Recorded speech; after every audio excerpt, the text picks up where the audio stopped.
The cops were already on my driveway, their sirens bouncing red across the lake like war paint, while Karen screamed into a bullhorn that I was breaking the law on land my family had owned for 60 years. My niece was still coughing up lake water after nearly drowning when Karen ordered workers to saw through my dock with kids standing on it. And in that insane, humiliating moment, I realized if I didn't fight back, she was going to take everything from me.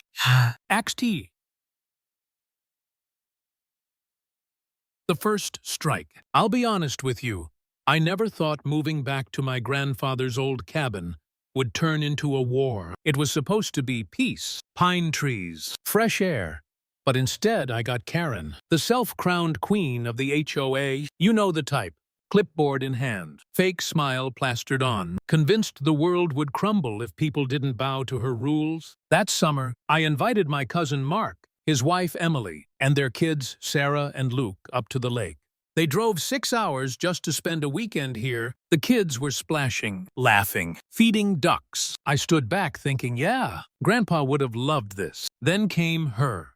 Big floppy sun hat, floral cover-up, finger-pointing like she was about to summon lightning from the sky. Get your people off the lake right now. HOA property. No outsiders allowed. I laughed. At first, Karen, these are my guests, my family. They're with me? Didn't matter. She jabbed her finger at my cousin like he was dumping garbage in her backyard. We don't want strangers ruining our community. Get them out now. The laughter on the lake froze. The kids stopped mid-splash, staring at me. Even the ducks scattered. I took a breath, felt my blood boiling. But instead of screaming back, I told her the one truth that cracked her face wide open. This isn't your lake, Karen. It isn't the HOA's either. It's mine? Private land. Her jaw dropped, phone in hand, color draining, then rushing back bright red. And I swear, for a moment, you could hear the silence weighing heavier than the water itself. Of course, she doubled down, called the sheriff, threatened to fine me into the dirt. And when the deputies arrived,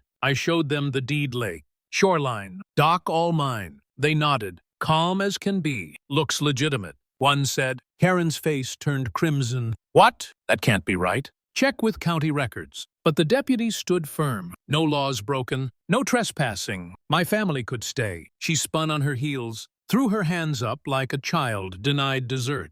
This isn't over. Jake. Not by a long shot. That was my welcome back to lake life.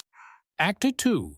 The escalation. That night, just when we thought the worst had passed, headlights cut through the trees. Karen came marching with 2 board members at her side like bodyguards. Clipboards in hand, papers waving. Notice of violation, unauthorized guests, non-compliant dock, unsafe fire pit. Disruptive activity past quiet hours. Fines assessed immediately. Emily gasped, marshmallow falling right off her stick into the fire. Mark muttered. Here we go again. I tried to stay calm. Grandpa used to say, when someone comes at you hot, cool the room. So I offered her water, even joked about coffee. She didn't bite. She slapped the violation notice on my front door like it was a bounty. I told her again, firmly, you don't have jurisdiction here. This is my land. But she set a date, Monday morning hearing, and walked off smiling, thin and cruel. I didn't realize how far she'd go until the next morning. I woke up to the sound of saws, that high metallic scream of wood being cut. I ran down to the dock, and there they were. 2 contractors in orange vests, halfway through sawing the beams. Karen, standing smug behind them with a clipboard. Emergency hazard removal. HOA authorized, she announced.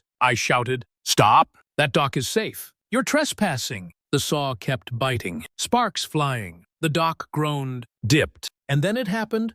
Sarah, my niece, slipped, screamed, and went under. I dove. Cold water slammed me like a wall. I grabbed her arm, hauled her up, coughing, crying, clinging to my neck. Mark swam beside me, panicked. Emily screaming from shore. We pulled Sarah out alive, thank God. But shaking, terrified. And Karen stood there, visor shading her eyes, muttering, accidents happen when rules aren't followed. I wanted to break. My fists clenched so hard they shook. You could have killed her. I roared, a child. You nearly drowned a child. For the first time, Karen faltered. Her smugness cracked when even her own contractor muttered, this isn't safe. We're done. They walked away. But she hissed, Enjoy your little win. Monday morning, you'll regret it. That night, I sat awake staring at Grandpa's old survey maps in the attic, tracing the faded blue lines that proved the lake was ours. But doubt crept in. I thought, what if she wins? What if the HOA lawyers bury me in paper and lies?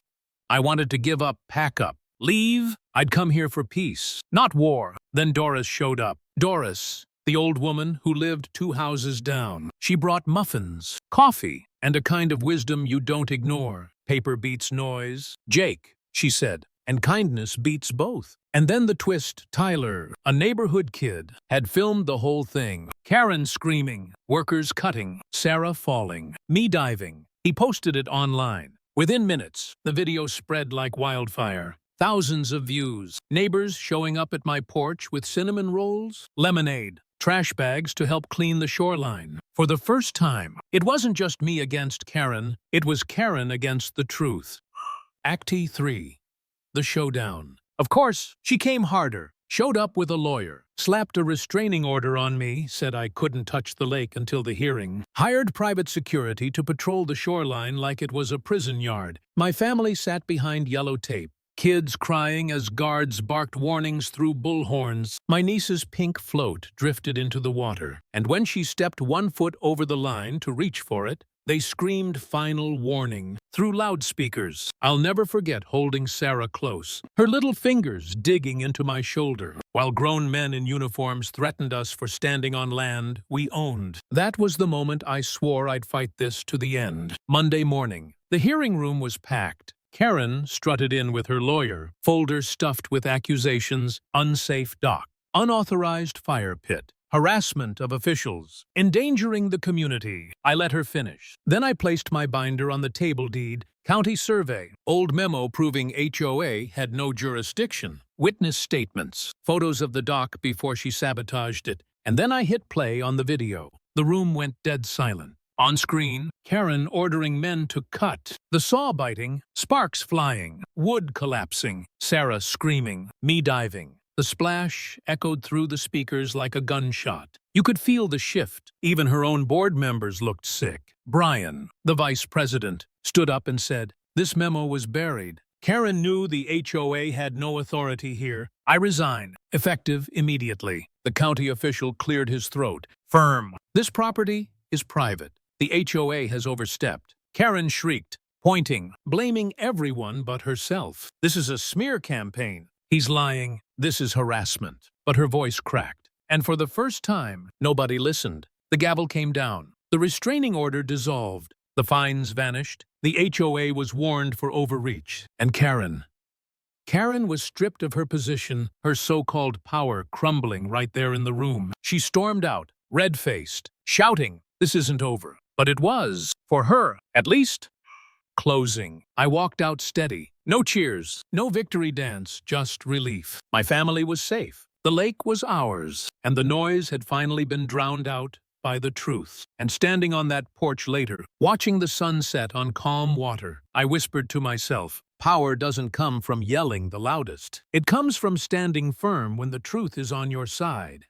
And that's the lesson I leave you with, right here, onto Everyday Karen Tales.